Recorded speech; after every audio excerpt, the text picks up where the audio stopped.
How does the negative sign explain Faraday's law of physics? Have you ever wondered why the negative sign is so important in Faraday's law of electromagnetic induction? Let's break it down together. The negative sign is not just a mathematical detail. It plays a key role in understanding how electricity and magnetism interact. This concept is rooted in Lenz's law, which tells us that the induced electromotive force, or electromotive force, and current will always work to oppose any change in magnetic flux. So, what is magnetic flux?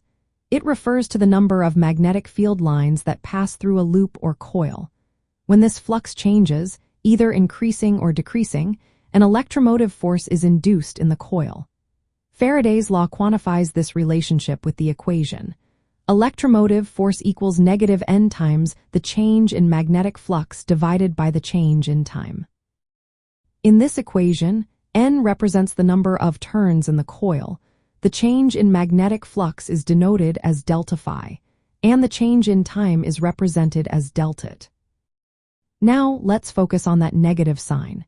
It indicates that the direction of the induced electromotive force is such that it opposes the change in magnetic flux.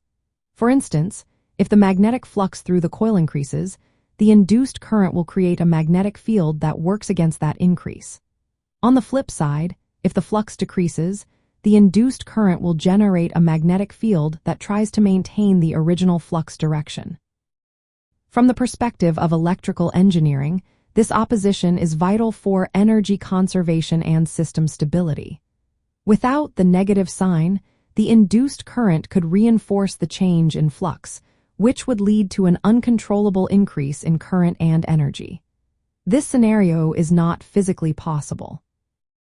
In practical applications, this principle helps explain how devices like transformers, inductors, and electric generators operate. For example, in transformers, the induced electromotive force in the secondary coil opposes the change in flux caused by the primary coil's current. This helps control energy transfer efficiently.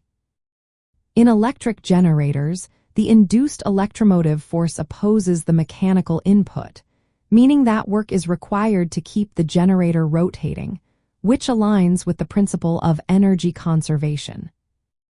Additionally, the negative sign assists engineers in determining the direction of induced currents using the right-hand rule. By pointing the thumb in the direction of the magnetic field, the curl of the fingers shows the positive direction of the induced electromotive force. The negative sign then indicates that the actual direction of the induced electromotive force is opposite to the change in flux. To sum it up, the negative sign in Faraday's law is a mathematical representation of Lenz's law. It ensures that induced currents oppose changes in magnetic flux. This principle is fundamental in electrical engineering, guiding the design and understanding of electromagnetic devices and systems.